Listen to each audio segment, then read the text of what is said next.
দিন পর আমি লাইভে এলাম। তার কিছু কারণ ছিল। স্পেশাল কারণটা হচ্ছে আমি প্রচণ্ড অসুস্থ ছিলাম মানে প্রচণ্ড লো প্রেশার আর ফিভারিশ ব্যাপার ছিল আমার। প্রায় 103-এর উপরে আর কি ফিভার ছিল, আর প্রেশার 70/50 এরকম লাস্ট এসছিল।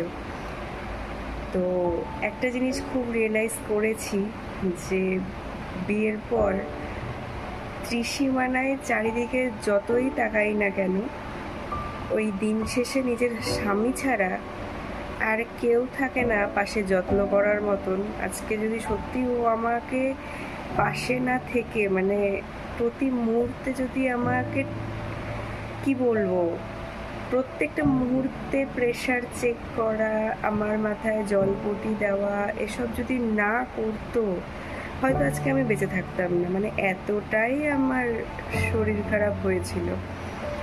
হয়তো অনেকেই ভাবতে পারবে বা যারা আমাকে ফলো করো দেখতে পাবে যে কয়েকদিন ধরে আমি সেভাবে কোনো ভিডিও বা কিছুই আপলোড করতে পারছি না। তো ভগবানের কাছে অসংখ্য ধন্যবাদ যে এরকম বিশ্বস্ত কেয়ারিং হাজব্যান্ড আমাকে গিফট করবার জন্য।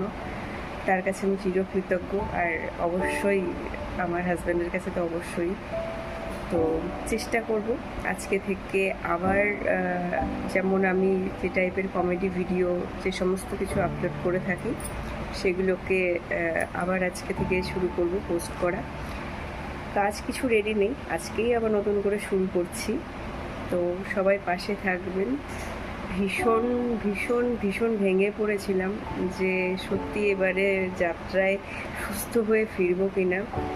লাস্ট 5-6 দিন যা গেছে মানে আমার জীবনে আমি এতটা ভেঙে কখনো পড়িনি। মানে এতটাই শরীর খারাপ হয়েছিল, মানে পাশে ছোটোবেলা থেকে মা বাবাকে পেয়ে অভ্যস্ত, সেখানে বাবাকে তো অনেক বছর আগেই হারিয়েছি। আর মাও এত দূর থেকে কোনো মানে মানসিকভাবে ছাড়া শারীরিকভাবে সেও পাশে থাকতে পারেনি কিছু পরিস্থিতির কারণে।